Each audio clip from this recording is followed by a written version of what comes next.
నమస్కారం అండి. తలలో ఆలోచనలు మారినంత వరకు తరాలు మారినా తలరాతలు మారవంటారు. ఎందుకు చెప్తున్నానంటే తాజాగా ఈ తిరుపతి ఘటన.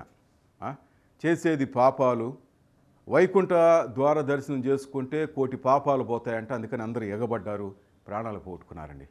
ఎందుకు చెప్పేది అవసరమా? దేవుడు ఎక్కడికి పోతాడు చెప్పండి? మన గుండెల్లో లేడా? ఆయన పూజించటం లేదా? ఈ అతిచేష్టలు చేసే హిందువులు మనకు లేనిపోని చెడ్డ పేరు తెచ్చుకుంటున్నారు. మొన్న కూడా కృష్ణా జిల్లా కేసరిపల్లిలో హైందవ శంకరం కార్యక్రమం నిర్వహించారు. అంతా బాగుంది, కానీ అంత ఐకమత్యం నిజంగా మన హిందువుల్లో ఉందా? రోడ్డుకు అడ్డంగా ఒక మసీదో చర్చి ఉంటే హిందువులు ఎవరికైనా ముట్టుకోగలరా? ప్రశ్నించగలరా? అదే గుడి ఉంటే నెమ్మదిగా అక్కడి నుంచి పక్కకు తప్పిస్తారు. మసీదుల్లో చర్చిల్లో భగవంతుని చూడటానికి టికెట్లు ఉండవు. మన కర్మ ఏంటో కానీ చిన్న గుడి దాకా ప్రతి చోట పెద్ద గుడి దాకా టికెట్లు, అవి కూడా బ్లాకుల్లో, రికమెండేషన్లు, ఇలాంటివి ఎన్నో. ప్రతి గుడి మీద గవర్నమెంట్ అజమాయిషి.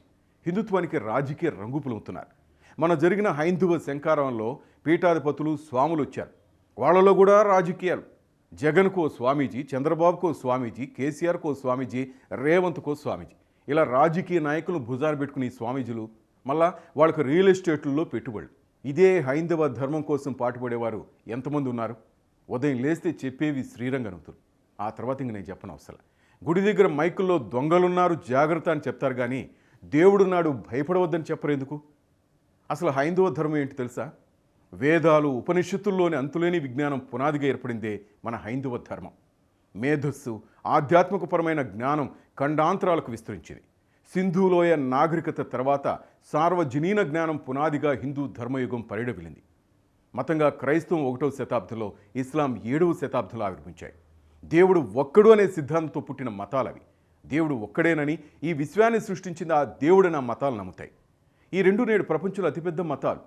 15 శతాబ్దాల వ్యవధిలో ఇవి ప్రపంచమంతా విస్తరించాయి. కానీ హైందవ ధర్మం దేవుడు ఒక్కడనే సిద్ధాంతంపై ఆవిర్భించలేదు. హిందూ ధర్మాన్ని అనుసరించేవారు ఎవరినైనా రాళ్ళు, చెట్లు, జలం, భూమి, దేన్నైనా స్వేచ్ఛగా ప్రార్థించవచ్చు. ఒకే దేవుడు, ఒకే పవిత్ర గ్రంథం, ఒకే చిహ్నం, పూజలు చేసుకునేందుకు ఒక ప్రత్యేక ప్రదేశం లేదా ఒక స్థలం అనేది హిందూ ధర్మంలో లేదు. బోధనలు, మార్పిళ్ల ద్వారా భౌగోళికంగా హిందూ ధర్మం విస్తరించలేదు. ఇంకా చెప్పాలంటే అది కాలక్రమంలో కుచించుకుపోయి ఇప్పుడు కేవలం భారత ఉపఖండానికి మాత్రమే పరిమితమైపోయింది. స్వాతంత్రం వచ్చిన తర్వాత చాలామంది హిందువులు స్వధర్మ ఆచరణలో అంతులేని నిర్లక్ష్యం చూపి తమ బాధ్యతలు విస్మరించడం నిజంగా ఆవేదన కలిగించింది. ఆధునిక భారతదేశంలో ఇదొక అతిపెద్ద రాజకీయ కుట్ర. స్వాతంత్రం మొదట్లో రాజకీయ లబ్ధి కోసం హైందవ ధర్మాన్ని ఒక మతంగా మార్చేశారు. వలసవాద విద్యా వ్యవస్థ స్వీయ వాస్తవికతను గ్రహించే సహజ అనుసరణ శక్తిని నాశనం చేసింది.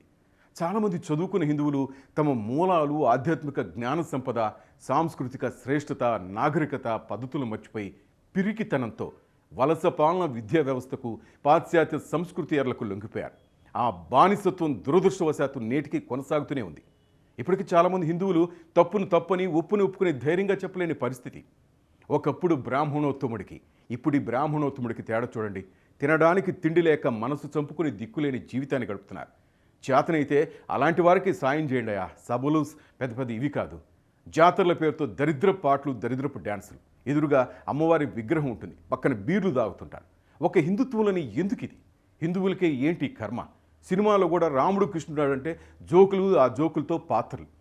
ఒక అల్లా క్రీస్తు గురించి ఇలా చెప్పగలిగే దమ్ముందయ్యే డైరెక్టర్కైనా ఇండియాలో కానీ ప్రపంచంలో మరెక్కడైనా కానీ హిందువులను ద్వేషించేందుకు ఒక్క కారణం కూడా ఉండదు. హైందవ ధర్మాన్ని ఆచరించే వాళ్ళు ప్రపంచానికి గొప్ప సానుకూల విలువను చేకూర్చేవారు తప్ప చేటు చేసేవారు కాదు. ప్రపంచవ్యాప్తంగా తాము జీవిస్తున్న సమాజాల్లో అంతర్గతంగా, బాహ్యపరంగా విలువను జోడిస్తారు హిందువులు. హింస, ద్వేషాన్ని బోధించరు, ఆచరించరు. మరి ఎందుకు అకారణంగా వారిపై ద్వేషం, ద్వాడలు? నాగరికత వైభవాన్ని, మూల విలువలు, విస్తృతమైన ప్రాచీన విజ్ఞానాన్ని అర్థం చేసుకోవాల్సిన బాధ్యత హైందవ ధర్మాన్ని ఆచరించే వారిపై ఉంది. హిందూ సనాతన ధర్మాన్ని ఒక మతంగా పరిగణించకుండా, ఇతర మతాలతో సరిపోల్చకుండా హిందువులు చూసుకోవాలి. ఆ బాధ్యతాయుతమైన ఆచరణతో భవిష్యత్తులో అనేక ఘర్షణలు నివారించవచ్చు. మన పొరుగు దేశం బంగ్లాదేశ్లో హిందువులను లక్ష్యంగా చేసుకుని జరుగుతున్న దాడులు, హింసాత్మక దృశ్యాలు మనసును కలిచివేస్తున్నాయండి. సొంత గడ్డపై ఉండేందుకు భయపడేలా చేస్తూ కాశ్మీర్లో హిందువులను లక్ష్యంగా చేసుకుంటున్నారు. అది బాధాకరం. హిందువులపై మత పిచ్చి పట్టిన వాళ్ళు చేస్తున్న దాడులే వారి అసమంజస నిర్లక్ష్యాన్ని, క్షమించరాని ద్వేషాన్ని చూపుతున్నాయి. ఏ రాజకీయ పార్టీలైనా, ఎవరైనా మరెవరైనా హిందువుల మనోభావాలు దెబ్బతీస్తే చూస్తూ ఊరుకునేది లేదని ఎవడైనా గట్టిగా అంటున్నారా? రాష్ట్రంలో దేవాలయాలు, విగ్రహాలు, రథాలు తగలబడుతున్న సంఘటనలు చూసామన్నారు. ఈ సంఘటనలు ఎవరైనా గొంతుపి కరెక్ట్గా మాట్లాడుతున్నారా? దేవాలయాలపై జరుగుతున్న దాడులను అందరం కలిసికట్టుగా వ్యతిరేకించాలన్నారు. హిందువుల ఐకమత్య లోపమే ఇతర ఉగ్రవాదులకు అవకాశం. ఐక్యత లేని వారిపైనే ప్రతి ఒక్కరు ఎగబడేది. అందుకే హిందువులు ఐకమత్యంగా ఉండాలి. గుడిలో హుండీలు ఎందుకు అసలు? చిలుకూరు బాలాజీ గుడిలో హుండీ ఉందా? కానీ దర్శనం అనంతరం చాలా గుళ్ళల్లో కొంతమంది టేబుల్స్ వేసుకుని స్వామివారికి ఇచ్చే కానుకలు ఇక్కడే ఇవ్వాలని భక్తులను అడుగుతున్నారు డైరెక్ట్గా. చాలామంది కూడా ఇస్తున్నారు. అవి నిజంగా స్వామివారికి చింతాయా? లక్షలు ఇస్తే దేవుడిని దగ్గర నుంచి చూడొచ్చు. అదే డబ్బు లేని వాడైతే ఆ దేవుడికి ఆమడు దూరం. మన హిందువుల్లోని ఇలాంటి పనికిమాలిన పద్ధతులు ఇవి ఇతర మతాల్లో కనిపించవే? ఎందుకు హిందువుల్లోనే? ఒక్కో కులం వాళ్ళు ఒక్కొక్క దేవుడిని ఆపాదించుకుంటున్నారు. వెంకటేశ్వర స్వామి ఓ కులానికి చెందినవాడంట, కృష్ణుడు ఓ కులం అంట, శివయ్య ఓ కులం అంట. వాళ్ళు వచ్చి చెప్పారు ఎక్కడైనా? అమ్మవార్లను అలాగే డివైడ్ చేశారు. నన్ను ఈ కులం వాళ్ళే పూజించాలని ఎవరైనా అన్నారా? మెండైన బ్రాహ్మణుడు మెట్టు భూమి ఒకటే, చండాళ్ళుండేటి సరిభూమి ఒకటే అని అన్నమయ్య కీర్తనలు ఎంతో అద్భుతంగా చెప్పారు. అయితే మనలో మనకి కులాలు, వర్గాల భేదాలు, వీటితోనే మన హిందువులను ఇతర మతాల వారు అణిచివేస్తున్నారు. తాజాగా ఉత్తరప్రదేశ్లోని వారణాసిలోని వివిధ దేవాలయాల నుంచి సాయిబాబా విగ్రహాలు తొలగించారు. సాయిబాబా నలుగురికి సహాయం చేయమన్నారు కానీ గుడి కట్టమనలేదు కదా. ఆ రోజు గుడి కట్టింది మనమే, ఈరోజు కూల్చేది మనమేనా? ఏ దేశం ఎగినా, ఎందుకు ఆడినా, ఏ పీఠమెక్కినా ఎవరేమన్నా పొడరా నీ తల్లి భూమి భారతిని, నిలపరా నీ జాతి నిండు గౌరవం అన్నారు. హిందువులారా మేల్కోండి. సభల్లో, సమావేశాల్లో కాదు, మతాలు, వర్గాలు పక్కన పెట్టి అందరం మనమే అనే మాటతో ఏకమై మన హైందవ ధర్మాన్ని కాపాడుకుందాం.